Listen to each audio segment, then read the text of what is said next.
بسم اللہ الرحمن الرحیم۔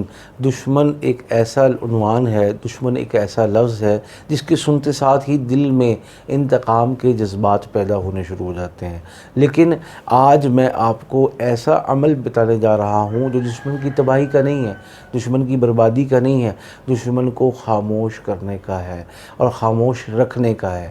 آپ یہ چاہتے ہیں کہ میرا دشمن میرے خلاف گواہی نہ دے، میرا دشمن میرے خلاف لوگوں میں کمپین اور پروپیگنڈا نہ کرے، میرا دشمن میرے منہ پر آ کے میرے خلاف نہ بولے، اور میرا دشمن کسی بھی مقام پر مجھے زبان کے ذریعے سے نقصان نہ دے سکے۔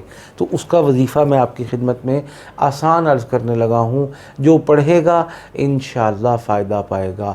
عام اجازت ہے اس وظیفے سے پہلے اور آخر میں درود پاک نہیں پڑھنا اور بسم اللہ بھی نہیں پڑھنی، کیونکہ درود پاک اور بسم اللہ دونوں کو مقصود رحمت ہے، برکت ہے، جبکہ ہم دشمن کے حوالے سے وظیفہ لے کر حاضر ہوئے ہیں۔ اب آپ نے کوئی ایک وقت اپنی مرضی کا مقرر کر کے سورہ کوثر 41 مرتبہ پڑھنی ہے۔ انا اعطیناک الکوثر فصل لربک وانحر ان شانئک هو الابتر۔ اس پڑھتے ہوئے اپنے دشمن کی زبان بندی، خاموشی اور بالکل سائلنٹ ہونے کا تصور کرنا ہے۔ انشاءاللہ اب وہ آپ کے خلاف زبان سے کوئی ایسا کام نہیں کر سکے گا کہ جس سے آپ کو عدالت میں، کاروبار میں، کچہری میں، کورٹ میں، پرے میں، پنچایت میں، دوستوں بھائیوں میں اور اپنے گھر میں نقصان پہنچ سکے۔